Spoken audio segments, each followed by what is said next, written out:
Wings of Fire, an autobiography, is a memoir by Dr. A.P.J. Abdul Kalam, the 11th President of India, co-written with Arun Tiwari. The book was first published in 1999 and has since been translated into multiple languages.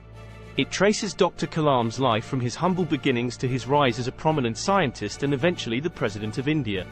The book is divided into 4 sections: orientation, creation, propitiation, and contemplation. This book offers an important lesson of finding success from failures of Indian space and rocket infrastructural programs. A good presentation of the role of other renowned scientists molding our country's future. This book is full of information and is a recommended choice for every student, because this book has the influence and power to motivate a person to stand out in life. Wings of Fire is a unique model of accomplishing one's goals, while fulfilling the promise to its country. As I read through this book, I felt the same humility that Mr. Kalam felt when he was engaged into the program. A friend recommended me this book and I am glad that he did. This book is a biography of India's President Abdul Kalam, which has been co-authored with famous Arun Tiwari, who once had worked with Kalam in the field of military defense research. As from the book itself, this is the story of Kalam, who flourished from darkness into the bright sunlight, his personal and professional effort. This is also the narrative of independent India's struggle for technological self-adequacy and sovereignty in defense systems, a story as much regarding politics as it is regarding science. In the autobiography, Kalam examines his early life, effort, hardship, fortitude, luck and chance that eventually led him to lead Indian space research, nuclear and missile programs. Kalam started his career after graduating from aerospace engineering at Madras Institute of Technology at Hindustan Aeronautics Limited and was assigned to build a hovercraft prototype. Later he moved to ISRO and helped establish the Vikram Sarabhai Space Center and pioneered the first space launch vehicle program.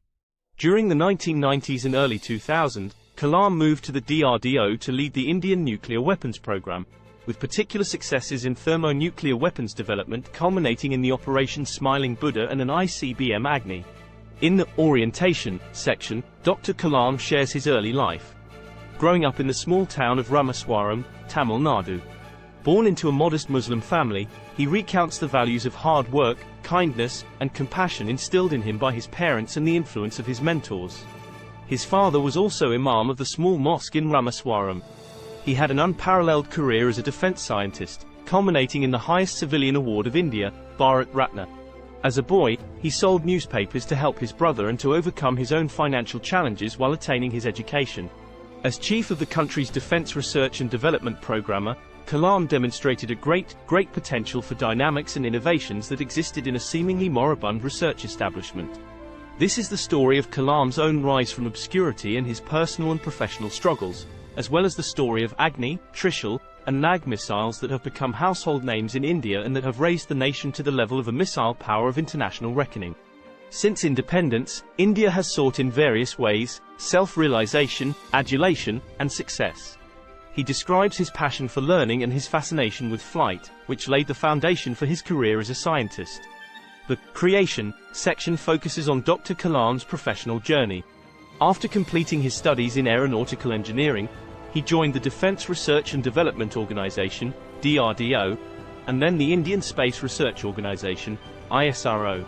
The book details his work on India's first satellite launch vehicle, SLV-3, and his role in the development of the Polar Satellite Launch Vehicle, PSLV, and the Geosynchronous Satellite Launch Vehicle, GSLV.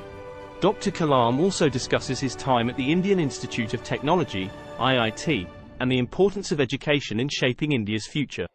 It begins with his recollection of works at the Langley Research Center, NASA, in Houston, Virginia, US, and at other facilities in the US, including the Wallops Flight Facility at Wallops Island in east coast of the United States, Virginia. At a NASA facility, he remembers to have seen a painting, prominently displayed in the lobby. The painting depicted a battle scene with a rocket flying in the background. On closer examination, he found that the painting depicted Tipu Sultan's army fighting the British. Kalam felt happy to see an Indian glorified in NASA as a hero of rocketry warfare. After nearly 4 years with DRDO, he joined the Indian Space Research Organization, ISRO, where he was mentored by some of the brightest Indian minds of science like Professor Vikram Sarabhai, Dr. Werner van Braun, and Professor Satish Dhawan, etc. He would go on to be part of several important satellite launches during his stint with DRDO, with the crowning jewel being the project director of SLV-3, India's first indigenous satellite launch vehicle, 1980. Here, Kalam has incorporated minutest of scientific acronyms, details, etc., and tried to establish a window into his world of science and innovation. Another noticeable thing is his interactions with the common folks in such an organization and outside. In Propitiation, Dr. Kalam recounts his involvement in India's missile development program and the challenges he faced in navigating the complex world of politics and bureaucracy. He highlights the importance of indigenous technology and self-reliance, as well as the need for strong leadership and teamwork. The section also covers the successful development of the Prithvi, Agni, Akash, and Trishul missiles, which played a significant role in strengthening India's defense capabilities. In this section, his excellent leadership qualities as taking up the responsibility of shaping up the guided missile development program are clearly visible. He even produced healthcare products using the same missile technology. He earned his moniker of Missile Man of India for his achievement in this phase of his life. His insistence on a participative model of management was based on bringing the best out of every person. It made him a scientist with a soul. The section also pays tribute to the greatest scientific minds in the Indian space journey and has a celebratory and nostalgic feel to it. The final section, Contemplation, reflects on the lessons Dr. Kalam has learned throughout his life and his vision for India's future. He emphasizes the importance of nurturing young minds, fostering a spirit of innovation, and promoting scientific research and development. Dr. Kalam also shares his views on spirituality and the role of religion in shaping an individual's character and values. The last part starts with him becoming the scientific advisor to India's defense minister in 1992. In this phase of life, he contributed heavily to the nation becoming a nuclear power and reaching its nuclear destiny with the successful nuclear tests at Pokhran, Rajasthan in 1998. Kalam's famous quotes are below. 1. Thinking should become your capital asset, no matter whatever ups and downs you come across in your life. 2. Thinking is progress. Non-thinking is stagnation of the individual, organization and the country. Thinking leads to action. Knowledge without action is useless and irrelevant. Knowledge with action converts adversity into prosperity. 3.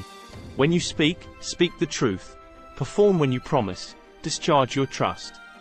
Withhold your hands from striking, and from taking that which is unlawful and bad. 4. What actions are most excellent? To gladden the heart of a human being, to feed the hungry, to help the afflicted, to lighten the sorrow of the sorrowful, and to remove the wrongs of injured. 5. Away, fond thoughts, and vex my soul no more.